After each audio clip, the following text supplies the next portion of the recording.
Okay, it is 6 o'clock. So Yes, it with is. that, I will call the meeting to order. Welcome to the Old Colony Planning Council monthly meeting on September 25th, 2024. If I could get this meeting, the accessibility statement. This meeting is accessible to people with disabilities. Microphones or telephones will be used by all speakers. Large print materials are available upon advance request. If you would like either of these accommodations, please contact Mary Waldron at 508-583-1833. The Notice of Non-Discrimination Rights and Protections to Beneficiaries with regard to the federal Title VI non-discrimination protections and the state non-discrimination protections is posted in this meeting room and is available on the Old Colony Planning Council website. Please contact Mary Waldron at 508-583-1833 for more information. Thank you. And with that, I'll ask Mary to do our roll call. Thank you, Madam President. Abington, I believe that we do not, Stephen, on a side note, Stephen Santasonio is on personal leave. He's had some medical things. So Avon. Yeah, present. Alternate present. Thank you. Bridgewater. Bob Rowley, present, alternate. Thank you, Bob. Brockton. Alternate present. Thank you, Preston. Duxbury. I know Allison is on. Not hear me? Oh, Yep, now we can. Thank you, Allison. East Bridgewater. No, John's supposed to be attending.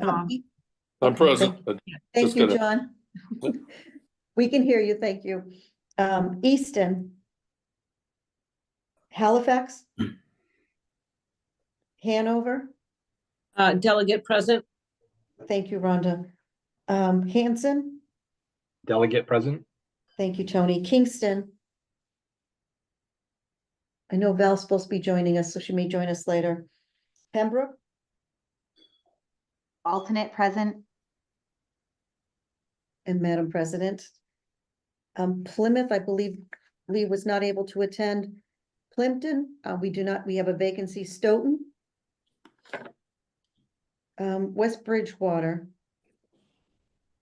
Whitman. Delegate present. Oh, Noreen and Dan, thank you both. And then at large. Present. Thank you. We do have a quorum, Madam President. Thank you, Mary. And with that, we're going to move on to the consent agenda.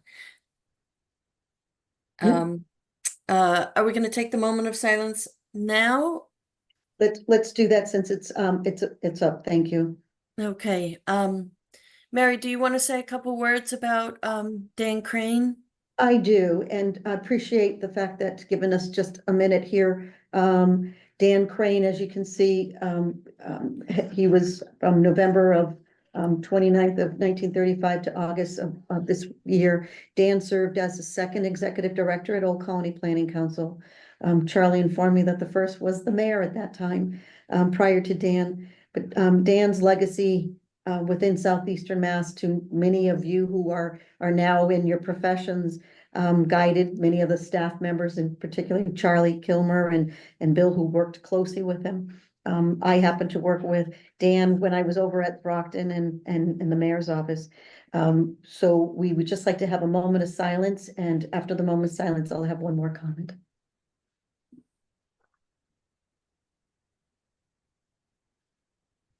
Thank you. And Madam President, we have been in touch with the family members when going through and looking for pictures that you can see on this. We found many pictures that we thought that the family would be interested in. And at the appropriate time, we would like to dedicate one of the rooms in this building in memory of Dan. We'll be working with the family and many of you to honor Dan and his legacy to not just only Old Colony Planning Council, but all of our communities. So we will keep you posted when that will be happening. And just appreciate the time just for this moment. Thank you. Thanks, Mary. It's people like Dan who helped to get this idea of planning sort of organized and implemented. So thank you. So our consent agenda now. On the consent agenda, we have the June 2024 meeting minutes, the MIPA environmental notices, the June 2024 financials, the July 2024 financials, the Suicide Prevention Month proclamation, and the International Walk, Bike, Roll to School Day proclamation. These were all provided in your packets with the meeting notice, and I'm wondering if we could get a motion to approve the consent agenda in full. I'll put a motion on the floor to approve the consent agenda. I Do we have a second it. second? I give a Thank- second. Thanks, Frank. All those in favor, Mary, roll call? Yes, Abington, no, they're not here. Avon, Accept. Bridgewater, Abstain. I don't believe I was there. thank you. Brockton, Accept? Duxbury, Abstain. East Bridgewater, I have abstain as well. thank you. Easton, Halifax, Hanover, Abstain, Mary? Hanson, Abstain. Kingston. Just Megan, just while I have you, I received a text message that Val Massard is having difficulties in getting in, please. Pembroke, Accept. Plymouth is not here. Plimpton is vacant. Stoughton has not come on. West Bridgewater is not on. Whitman, Accept. Alternate stain. thank you, and at large. Accept. Thank you. And Madam President, just there are two proclamations. Matt Dyer will be speaking to the one about the International Walk, Bike, Roll to School. Matt? Oh, is Matt back on? I know. No, he's on. He just needs to be allowed to speak. 1 second, sorry. Hi, Madam Chair, Vice Chair, and members of the council. I'm Matt Dyer. I'm a senior transportation planner, a part of the transportation team here at Old Colony Planning. Thank you very much for giving me a quick minute to talk about International Walk to School Day. There is an upcoming event, a part of the Safe Routes to School program on October 9th, where we're inviting all of our communities in the Old Colony Planning Council region and beyond to walk, bike, or roll to school as an effort to get kids out of vehicles and walking to school and to foster a healthy lifestyle. So this year we have three communities participating so far: Stoughton, Brockton, and Plymouth. So I hope that the council will adopt the proclamation and join us on October 9th as we all walk, bike, and roll to school. Okay, I would just add that any of us who are delegates, maybe we can share this within our communities and see if other people can be encouraged to participate. And Madam President, thank you, Matt, for your effort. Both Matt and the transportation team have really done a yeoman's job in promoting other modes of transportation. It's going to put a smile onto Yolanda's face. But we will take this draft and we will clean it up and we'll get it to all of you so you can then send it along. And because of the consent agenda, you already had voted on it. The other proclamation, thank you, Matt. The other proclamation is the suicide prevention. Sandra Wright, who has from the last 4 years, I believe anyway, has always filed this proclamation. It is something that is near to her family. And as you can see, there are so many different resources that are out there. The idea of bringing awareness to the resources. And again, this would be something that we will also share with all of the communities. We'll have Megan send it out to the clerks as well and ask that they be posted and encourage the communities to do the same. So thank you, Madam President, for that time to talk about these proclamations. Thank you, Mary, and thanks for all of the efforts on this. Our next item is the August 2024 financials. Do we have Brenda online to walk us through the financials? Brenda is actually, it's going to be Sean Noel. Oh, Sean Noel's here today. Okay. All right. So at the end of August, we have a positive financial standing showing a 0.47% budget surplus. Actual surplus funds available were a total of $47,173. The statement of expenditures report shows total expenses for the month of $237,247.02. Cash position report shows income for the month of $714,550.49. Disbursements for the month were $551,002.73, or 72 cents. I apologize. Total cash available at the month's end was $1,571,224.65. The OPEB account had a gain of $31,184.85, bringing the ending balance in the OPEB account to $1,219,608.26. Budget resources report.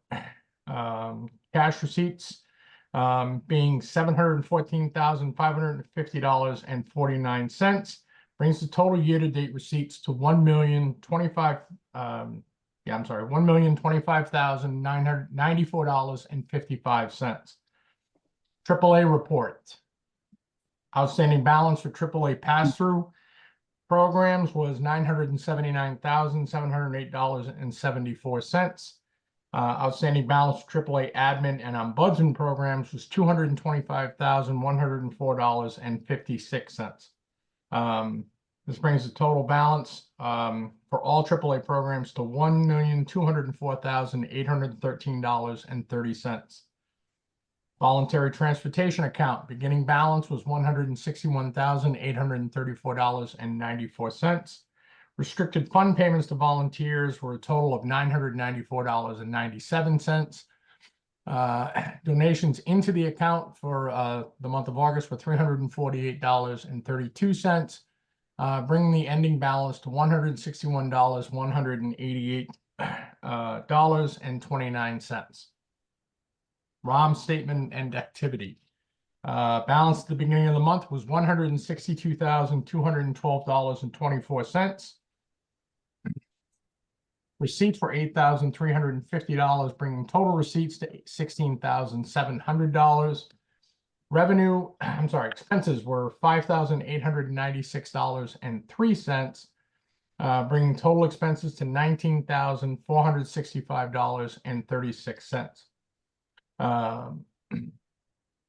Ending statement balance was $157,992.91. The budget reports, as I mentioned before, the spend-to-date percentage rate at the end of the month was 16.2%, with the ideal percentage being 16.67%, giving us the 0.47% surplus. Page 1, expenditures at the end of the month were $484,760. Budgeted funds remaining at the end of the month were $2,506,838. Page 2, projected grant income at the end of the month was $2,991,598. Page 3, projected pass-through income is $1,996,327. And then finally, we have the list of combined AP and financial transfers to accommodate payroll. Any questions on the financial reports? Thank you very much. So with no questions, I'll ask if there's a motion to approve the August 2024 financial presentation. So moved, Madam Chairperson. Thanks, Frank. A second? I'll second that, Becky. Thanks, Noreen. Welcome. Mary, a roll call vote, please. I think Allison Shane was logging back on, so. I'm going to wait. And Megan, what I'm gonna ask, you can take that slide down. We're having Val Massard having difficulties. I need Megan to help. So she's gonna stop sharing the screen and help Val get on. And then we have a staff member. So, and Lee Hartman have joined us. So I'll go into this. Abington is not on. Avon. I accept, Madam Chairperson. Bridgewater, Accept. Brockton, Accept? Duxbury. And I Maybe we should can maybe circle not- back. Yep, we will. East Bridgewater. Accept. Thank you, John. Halifax is not here. Hanover, Accept. Hanson. Accept. I know that Kingston Val is trying to get on. Pembroke, Accept. Plymouth, Accept. Whitman. Alternate accepts. Thank you. At large. Accept. Thank you, Yolanda. That's unanimous. Megan, are we able to get Val on? Oh, I'm you're trying, muted. sorry, give me a second. Yeah, if Madam President, if we could, just because, the next report will be from the staff and we do need Dawn and a couple others, and I know we're gonna leave, Lee has to leave by 6:30. Would I ask everybody if I could have us move maybe to the legislative update? Sure. Mary, you're gonna present the retirement legislation update or the overall legislative update? It's actually just a retirement legislation. Okay, thanks. And so, we are on so the Mass Association of Regional Planning Agency, have continued to work, with the state legislature. My understanding I missed the last meeting that they held, but that they are, in the process of continuing. They said third reading, it is still before the third reading and Senate Ways and Means. So it is possible it could pass during the informal session. There've been a couple conversations with the Speaker's office and Chair Walsh of third reading, and the Senate Ways and Means. So no promises, but this is as far as the legislation. Again, for those, we went through this retreat. This is about the legislation that would continue to allow Old Colony Planning Council to move forward and being accepted as a government entity. So that's where that stands as a report on the legislative update. Yeah, We there lo- was, Go ahead. this would do a lot for the security of our retirees and our planning budgets going forward. So I'm hoping, just so if anyone doesn't know, once the legislative session ended, July 31st, they can still take up matters in an informal session between July 31st and the end of the year. And this year in particular, there have been a number of items that have been taken up in informal session. And so all hope is not lost, but let's keep following it. All hope is not lost is right. Thank you, Madam President, for the leeway on taking that out of the order. The next is the OCPC. Are we able to get Dawn on, Megan? Did I lose Hold Megan? on. No, Okay. sorry, she said that it wasn't working and she Yep, was gonna yeah, have. I a knew good night. Val, Yeah, but Dawn's I'm open working is with on. Dawn right now, so. perfect. Okay, now we can go Okay. back to this. So, So- Mary, we have OCPC staff reports. We have a number of staff reports tonight. Were we planning on starting with Dawn, or are we going to start with Bill Nope, McNulty? We're gonna go right down the line, Madam President, and there is a PowerPoint that we will run through. They all have 2 to 3 minutes. That's it. So it's just some big highlights. So with Okay, that, so let's start with the corridor studies, Route 3A and 53, and Route 139 corridor studies. Bill, do you want to lead us on that? actually, Megan needs to bring up the slides. Yep. So as Megan brings up the slides, so I just wanted to thank you, Madam President, and thank you all for the opportunity to speak tonight about the Route 3A and Route 53 corridor study that we're wrapping up in Kingston right now. That was a program under the FFY 2024 Unified Planning Work Program under the Old Colony MPO. And so so that's wrapping up now. This was done in conjunction with Valerie Massard, the town planner and delegate from the town of Kingston. And this was a collaborative effort between the economic development team here at OCPC, which is Don Sullivan and Nick Giaquinto, as well as transportation. So that was a unique opportunity for us. We, as you know, a lot of these corridor studies are usually heavily transportation focused, and this one took a little bit of a, also focused on economic development. So I'm going to go to the next slide. So as I just said, so it was a collaborative effort between economic development and transportation. The overall scope and purpose was to identify targeted development areas along the corridor in that town, and also develop a complete assessment of transportation infrastructure, including safety and traffic flow, and identify a needs assessment going forward and what will be needed to support that said development. The next one, next slide. So this shows you the geographic scope of the study. It was the entirety of Route 3A corridor in Kingston, as well as that Route 53 piece that's the northern part of the town, and also extended into the borders of Duxbury and Plymouth to get how those areas engage with this corridor. Next. So as I said, we went to Don and his team went to identify potential development area or targeted development areas in that town. We identified a total of 4, so I'll run through those 4 real quickly. This is number 1, Route 3A, Route 53. This is where Route 3A and Route 3 meet at exit 20, right on the Duxbury town line there. So you can see the aerial image of what's going on there and the potential. You see there is potential going forward for redevelopment. Next. So next one was we dubbed the town village center, which is Route 3A at Evergreen Street. This is the closest the town has to a traditional town center. You can see Evergreen Street running left to right across your screen. It's about 1/3 of a mile from the town offices. So this is a nice opportunity to develop a really nice town center. And the third one is Route 3, another interchange, Route 3A, Route 3A. This is exit 18. This is that area we get that big white building, the former El Knife complex, really busy, densely developed area, mix of commercial and residential. And finally, number 4, which we're calling the Kingston Bay commercial corridor. So this is the southern end of the corridor, right on the Plymouth town line there. You can see kind of blends in with the Cottage Commerce area. And finally, next page. So just to kind of go through some of the recommendations that we have in this plan. So just kind of going from north to south here.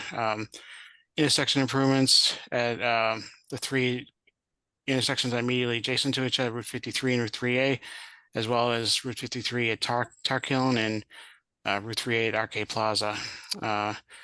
Moving south, intersection improvements at Route 3A, Route 106, ramp improvements at Route 3, exit 18 northbound at Route 3A, intersection improvements at Route 3A and Howlands Lane and Crescent Street. 2 intersections are kind of adjacent to each other.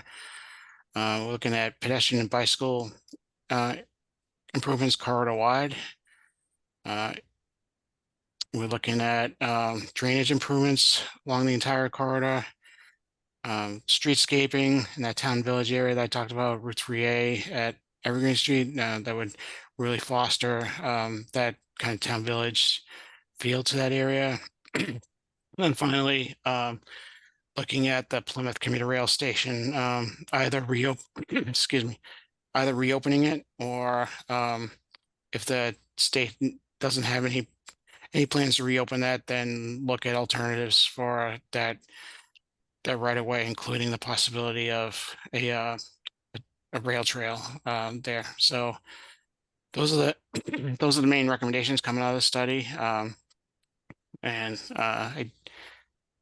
Okay. So I think everyone has my contact information. My contact information page is missing here, but you can contact me if you have any questions. And then, so the final steps is just developing the final report, as well as coordinating with the town of Kingston and MassDOT. Thanks, Bill. Thanks, Bill. And Bill, I assume that this is also available on the website for Old Colony Planning Council, right? Yeah, it Yes, will but- be. Mhm. Sorry, go ahead, Bill. Oh yeah, it will be. So right now it's still kind of putting the final touches on that report. We're still working with the town, working with MassDOT. So once we're comfortable releasing that as a document, then they'll be on our website. Okay, were we able to get Val on or no? No, she gave up. Okay, okay. Well, maybe if she has anything to add, we can give her time at the next meeting. And Madam President, we did share this presentation with her in advance of the meeting, and so she thought it looked great, but she's been very instrumental in working with all of us, both Economic Development and Transportation team. Definitely. Thank you. Thank you. Thank you, Bill. So our next staff report is on the AAA needs assessment and We actually have Guo Chang. I'm sorry, Madam President. oh, Guo Guo Chang. Yep, there we go. Okay, thank you, Guo Chang. Thank you, Madam Chair, members of council. It's a great honor and pleasure to share the conversation with you on Stoughton Route 139 corridor study. This project was enabled under the contract of UPWP 3400. It's truly a collaborative effort from the community, MassDOT, and District 5 staff leaders, and also all the regional partners. I'm here tonight with co-manager Ray Garino is on the call as well. Next, please. So the purpose of the study is to identify any transportation deficiencies and provide the documentation of the data analysis and provide planning improvement alternatives. And this is a great resource, probably the single most important document for any future improvement programming, such as TIP, Complete Street, SS4A, and so on. So as you know, Route 139 started from Stoughton Center and expanded to all the way to Duxbury. It ended in Duxbury. So our study area is just within Stoughton area. The corridor is principal arterial based on federal and state classification. Most of the segments are within the local jurisdiction, and a portion over Route 24 overpass is under MassDOT jurisdiction. So we can see a lot of collaboration between multiple agencies. Next, please. So for all transportation corridor study, the major pillar is the traffic transportation analysis, but we also involved the community and the public throughout the course of study, including public meetings, survey as to start, and we provide all the information on the website throughout the process. And we are very blessed that we have a great dedicated team from the community.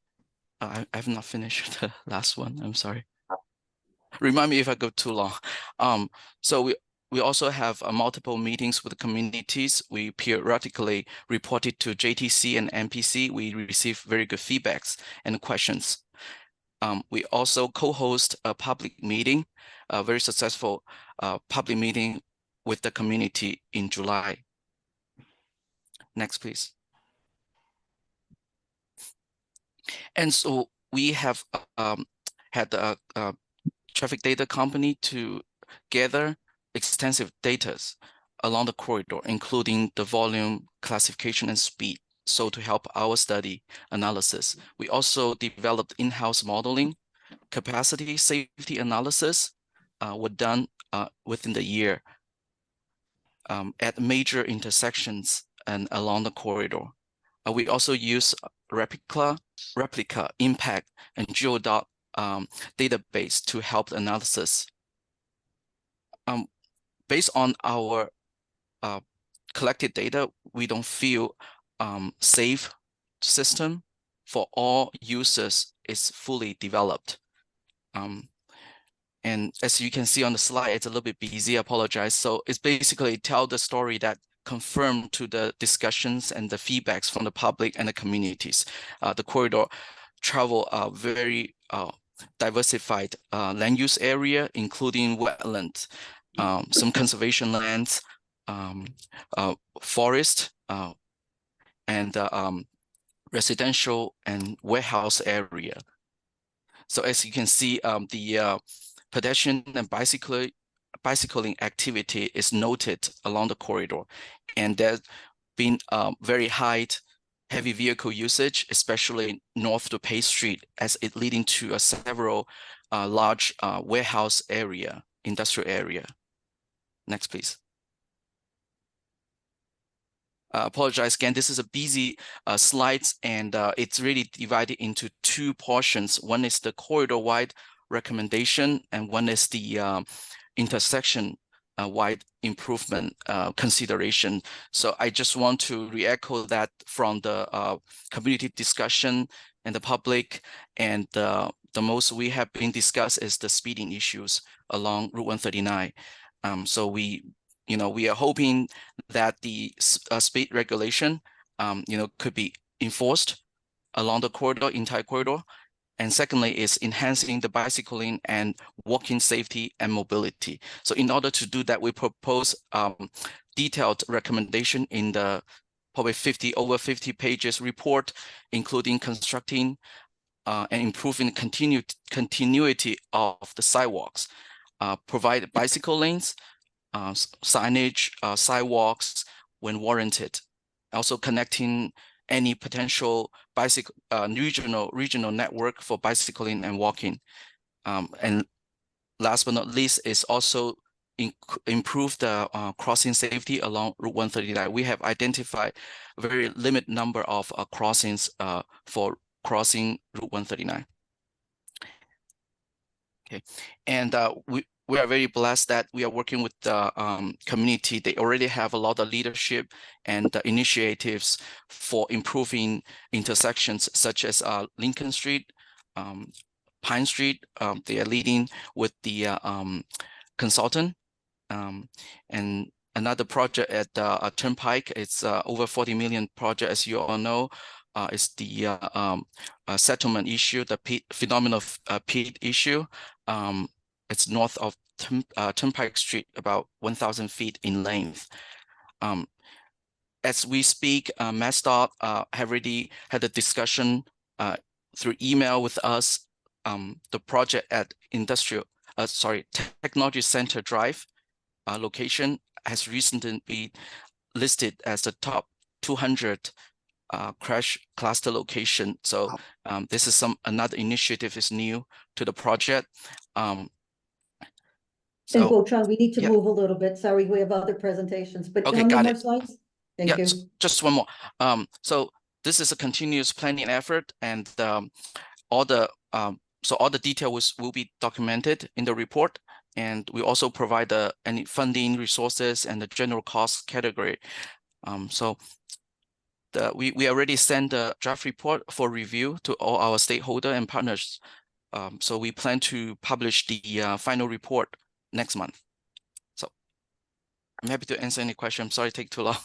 No, it's okay. Thank you. There's a lot of information, but again, our goal is that we do this on a monthly basis and we have each of the departments, but we'll keep them to brief. And then if you need more information, there's always a contact page. So Madam President, Yes, and if these presentations ever pique your interest, our staff is always happy to communicate with our council members, our delegates, and our alternates, and our town. So please don't hesitate to reach out once the final draft report is out there, or if you have any questions now.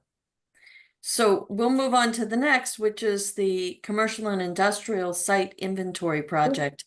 Actually, we have it's actually David Klein. Oh, I'm sorry, the AAA needs assessment and CASOA, which That's I okay. announced prematurely before. You did. There's a lot there. Thank you, Madam President. Hi, everyone. Happy to be here and have the opportunity to talk. I'm going to breeze through these slides really quickly, and then I might be able to show you the website page where the survey links are.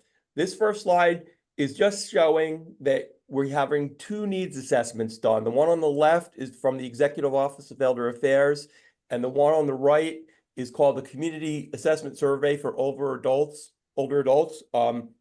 It's offered by a company that we contracted with called Polco, and that's more of a regional needs assessment study. That will be translated into multiple languages. but both surveys are translated into multiple languages. Next slide, please.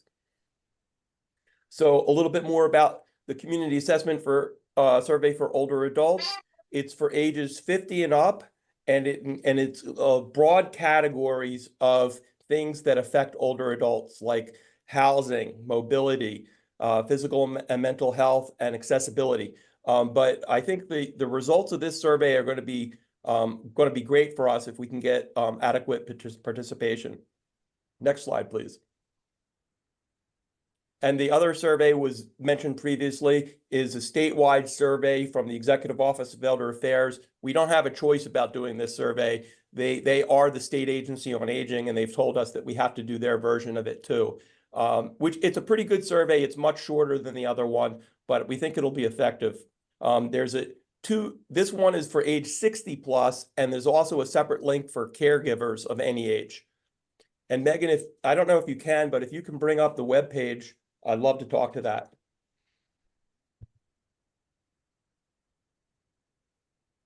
Thank you so much.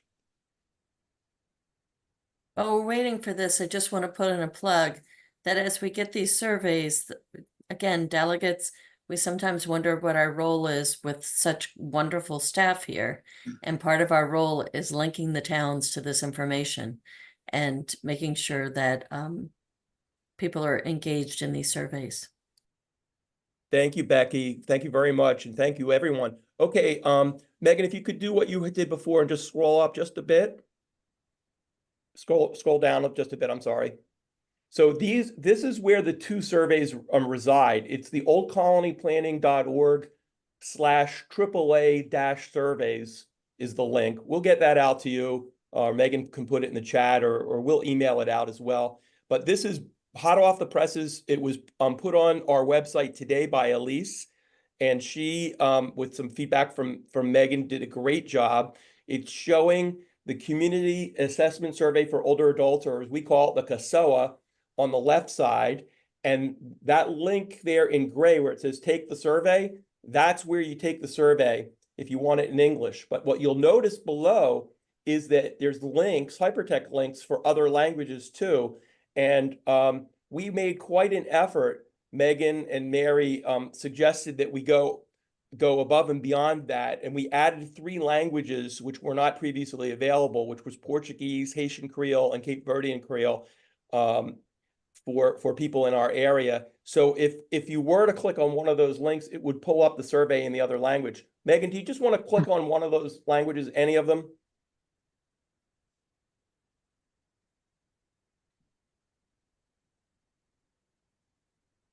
They'll come up in a second.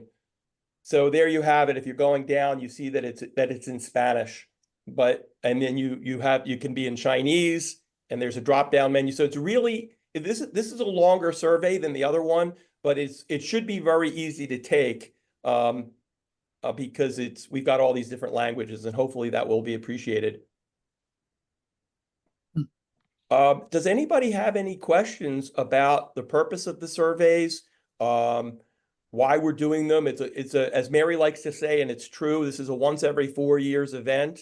And so I really feel like we're putting our best foot forward in terms of the quality of the surveys that we're doing this year, which in the next 12 months, we'll be writing our new area plan on aging, which will cover, it's like a blueprint for fiscal years 2026 through 2029, because the current area plan on aging just covers 2022 through 2025, which we're in currently.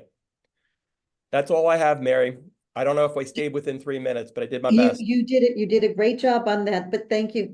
Before Madam President, I don't know if anybody had any questions of David. Great. And that will get pushed out as well through the councils on aging, right, David? Correct. Absolutely. We're going to do a broad, high and low, east and west, and as broad as we can get. Thanks, But Megan. when I think about bringing back Thanks, Becky. services to our seniors, these surveys can be critical. So please ask people to participate. We absolutely will. Thank you. Okay, now we have Don Sullivan doing the CNI, or Commercial and Industrial Site Inventory project.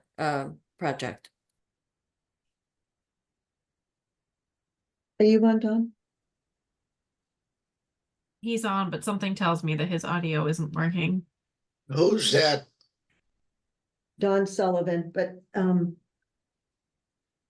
Megan, can you just go offline for a minute and then if, call him and if maybe if we can bring up Jason? Yep, 1 second. Oh, sorry, people, I'm going all out of order here. Here we go, Jason. All right, so we're gonna move forward to Jason, Desrosiers. Jason, I'm messing up your last name today. It's because we talked about different ways to pronounce it the other day. Yes. DeRosier. Americanized pronunciation works for me. We were debating American versus French. All right, so the housing update from Jason, thank you. So good evening, everyone. Thank you, Madam Chair and members of the council for the invitation to speak with you this evening. For those of you I have not had the pleasure of meeting to this point, my name is Jason DeRosier, and I am the Senior Planner for Housing and Public Engagement with OCPC. So I'm here to announce that OCPC now has a dedicated housing page on our website, which is designed threefold. Or to serve three purposes. First is to provide an overview of why the region should care about housing or focus on housing in three primary areas. So first, housing choice. The OCPC region, the housing stock is generally older, mostly developed before 1970.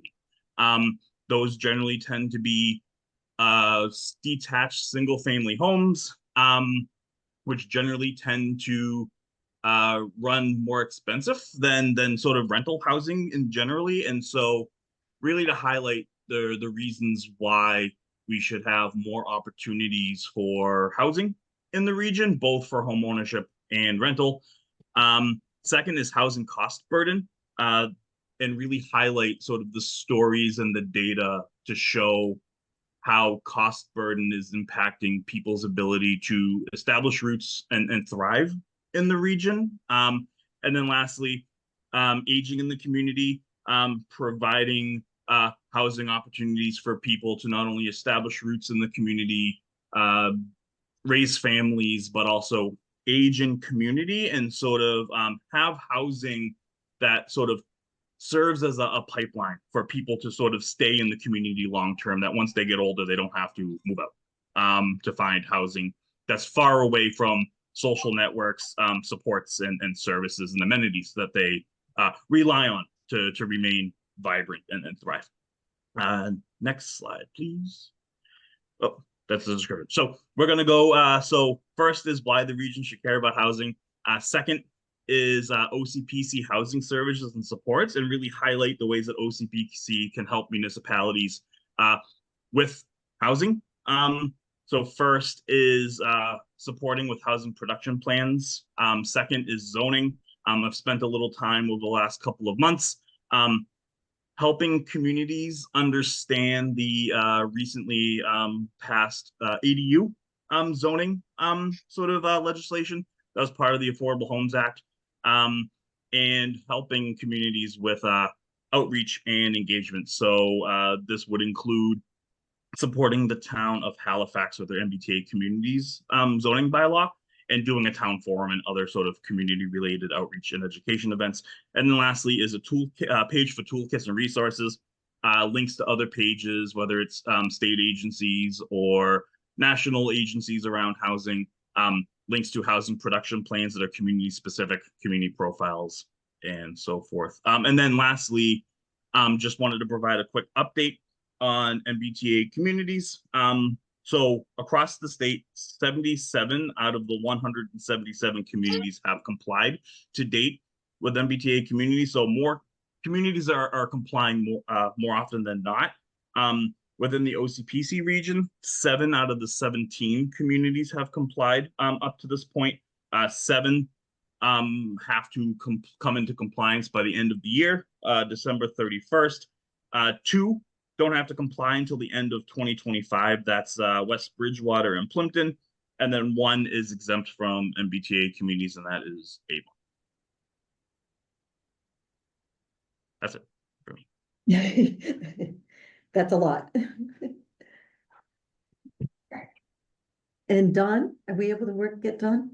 Okay, thank you, Jason. I know you're doing a lot of work to help people understand options and choices and support our towns and what they want to do in this area. Our next, what, do we have Don Sullivan on, Megan? No, I had him log off and he hasn't been able to call back in. Let's just Okay. do this. So I So can we're just gonna- show his slides real quick and then basically they highlight exactly what he was gonna say. Sorry for being out of order.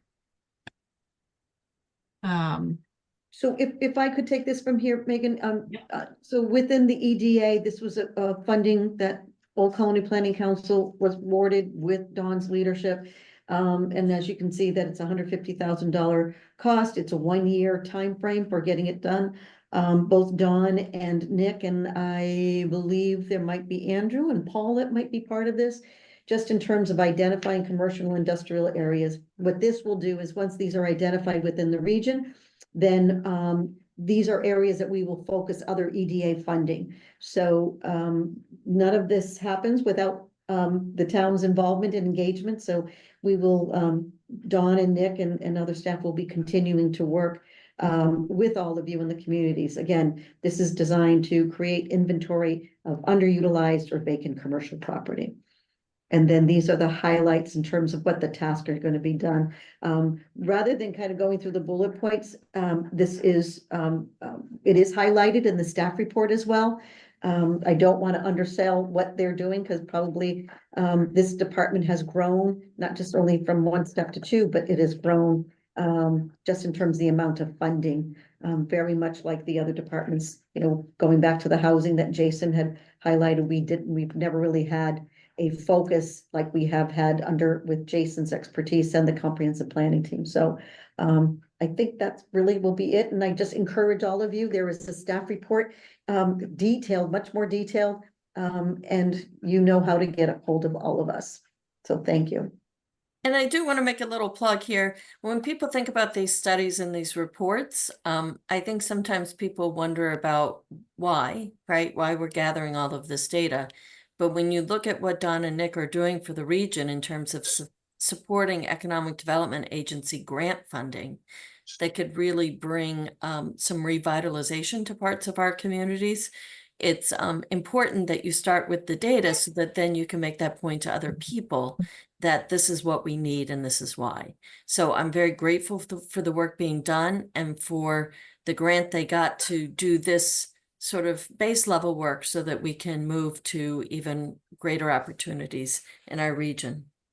And Madam President, just one last comment as well, is that with all this expertise, not only for tonight, but those that have presented in the past, we're being asked to present at statewide conferences, which is absolutely wonderful. Old Colony Planning Council name is out there as a place to go to and rely on. It's not me, it's the staff that you heard from today as well as from previous. So, so stand by for more great news. Thank you, Mary, and to all the staff who gave reports tonight. Our next report is a council report from Orlando Spinola regarding our Diversity, Equity, and Inclusion Committee. Yeah, we were able to meet, I think it was like a few months back now. But the members of the committee were able to meet and we talked about some different diversity and inclusion pieces that the staff have already started talking about this prior to this committee meeting. So we reflected on prior work that has been done. And we started to think about what are some future work that can be done. And there's going to be a staff that will be assigned to our committee, and we'll try to move the work forward. And we'll report back to you all on some of our future endeavors. I don't know if there's anything else that I should add, Mary. No, thank you, Yolanda. We'll make sure the next time when we do this, we'll put some bullet points for you to highlight, but you captured it really well. We're going to continue to keep working. This is a council staff partnership on this committee, and we just want to keep moving the bar forward. So thank you, Yolanda. Thank you, Yolanda. Okay, now we have our OPEB trust reports from Charles Kilmer and Charlie, are you on here? Yes. Okay, great. Thanks, Charlie. Yeah, thank you, Madam President. So, as you know, the council voted to readopt the Master Law 218 of the Acts of 2016, which is basically the ability to enact a trust. And what this OPEB trust is, it's other post-employment benefits. And the idea here is to pre-fund the future liabilities of retiree healthcare and dental insurance. So what the council did, going back a couple years in 2012, they voted to form the original trust and started funding it in 2013. And they've been using Rockland Trust as their financial vehicle to make investments. And current balance, as you heard from Sean Noel at your August finance report, as of the end of August, we had about $1.2 million in this fund. And every 2 years, we have an actual aerial analysis done by Odyssey Advisors that talks about what are the inputs and identifies the long-term cost. And we're currently about 50% funded. So what the trust committee has been doing over the last couple of months, they've met 4 times. And in June, they had Rockland Trust come in and meet with us, and they talked about the history of the fund, where it's been, some investment options. Currently, we're investing in a balanced growth fund, and the rate of return has been pretty good, about 6% or so over the life of the plan. And then in August, what we did was we had Plymouth County OPEB Trust and the Public Agency Retirement Services and U.S. Bank. It's a partnership for members in Plymouth County for entities to join that and have them be the investment vehicle. As part of our due diligence, we're just exploring what are some of our options. We haven't made any decisions. And what we decided on, what some of the metrics to weigh when concerning a financial investment firm is, the type of service they provide, what are their fees and costs, what are potential returns on investment. And one of the focused areas we thought was important was to see what we could do in state Massachusetts, or perhaps in southeastern Mass and Plymouth County. The spirit of regionalism is very important to Old Colony Planning Council. That's where some group like Plymouth County would be a nice alignment, but we certainly haven't made any decisions. And our next meeting is October 16th. And as these are public meetings, everyone on this call and the public is certainly invited to attend and hear our discussions. That's what we have, and willing to entertain any questions. Any questions about the OPEB trust? Thank you, Charlie. Okay, Mary, do you want to update us on a date change for I the do. annual summit? Yep, thank you. Very quickly, it was mentioned in the email to all of you, just due to some new owners of Marival where we held it last year. The day that we wanted to hold it, that we've been holding since last year, was not available. So I already know that Val Massard unfortunately has a conflict and can't make it. So please respond if you can. This is always a great opportunity. Instead of doing the annual meetings like we used to, large like this, we're doing the summit so we can continue to have the dialogue with council members, our stakeholders and staff. So it will be December 4th, Wednesday, moving from a Thursday to a Wednesday. Thank you, Mary. And please let Mary know if you're available that date, so for planning purposes. Okay, any other discussion items? I had one quick question myself before I open it up. There had been some work done on a Safe Streets for All dashboard that was going to allow people to interact and put data in. I just wanted to check in with Charlie. Is that something we'll be rolling out and can let people know about? It's getting close. One of the things we wanted to do was have the consultant do an accessibility check on the dashboard itself before they post it. We wanted to make sure it was accessible to all potential viewers and users. So they're doing their due diligence, but it should be posted within the next couple of weeks. Okay, so if you see this come across before our next council meeting, take a look at it. A lot of people complain a lot about traffic safety and intersections and roadways, and this is a place to point people to let them get their input into OCPC and DOT on the roadways in our region. And that allows for planning to maybe make some safety improvements. And I think this is something that was funded out of the bipartisan infrastructure bill. So we're lucky to have this resource, and hopefully we can all make good use of it. And I know I get a lot of complaints about traffic and intersections, so I assume the rest of the people do too. Yeah. Yeah. Okay, just wanted to let you guys know that's coming soon. And any other questions or comments or open discussion? Madam Chair? Yes, go ahead. It's Rhonda Nyman from Hanover. I would just like to say thank you again to Bill McNulty. We also have a Route 139 Traffic Study Committee, and he was just back out again in Hanover as well on September 5th. And he works very well as the other staff members of OCPC in this project. It's a huge undertaking, and they're always there to assist. And it doesn't go unnoticed, Bill and the other staff members, every time we reach out. And we had an important safety issue going on one of the streets off of the Route 139 corridor. So it was really great that they were there in attendance. We had representatives and everything else there at the meeting as well. But just a thank you again to Bill and the staff there. We can't, it doesn't go unnoticed, and it's invaluable to us in the town of Hanover. So thank you. Thanks. Thank you for saying so. Rhonda. Thank you for calling that out, Rhonda. Thank you.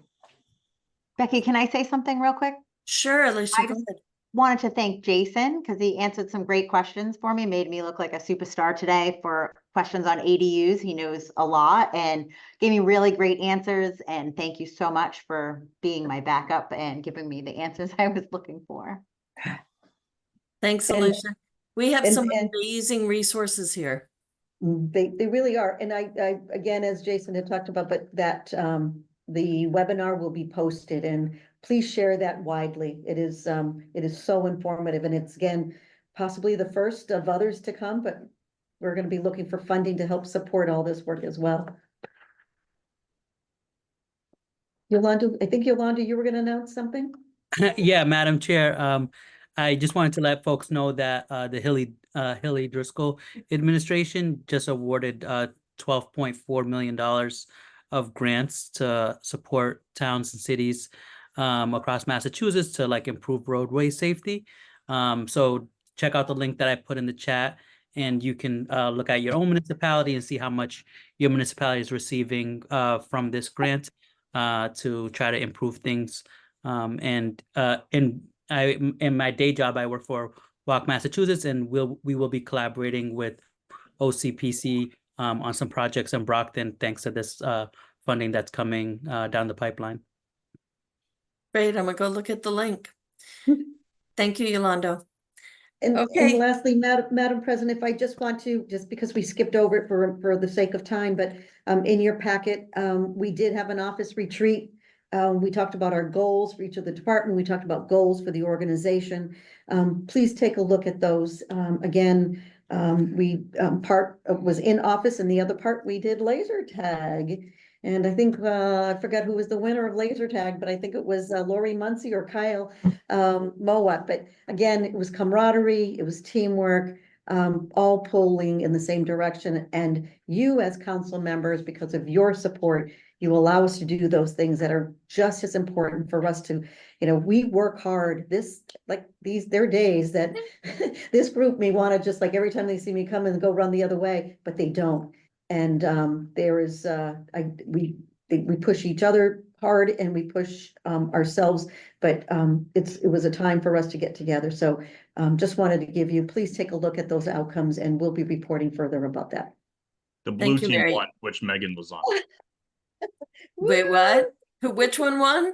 The blue team, which Megan was on. It Well, wasn't Megan. That's all I Mary, know. Mary was the true winner there. Yeah, Mary's Comes out of just all of counting us. who wins. Poor Joanne's like, oh my God, are you competitive? I'm like, just a little bit. But again, the fun That's part when she is figured that out? It really was fun, and in the end, we all were winners because we had the time to spend time with each other and learn more about each other, so. We Well, and I are, think what's really important about that is when people aren't siloed in their offices or cubicles or homes, they get a chance to work together more collaboratively as we, earlier, I think when Bill was talking about the corridor study and talking about how EDA was working with them to pull more pieces into the corridor study, like all of these interactions and all of this networking is about actually getting our staff to be more collaborative as well. So thank you, Mary. thank you, Madam President. Okay, have our so next with that, meeting, I think please. we can adjourn. Can I take a motion to adjourn? So moved, Madam Chairperson. Thank you, Frank. Second? I'll second Whitman alternate. Okay, thank you. All in favor? Aye, aye. Aye. Good night, guys. See you Good next night. time. Good Thank night. you. Thank you. Thank you. Thank you, Good night. staff.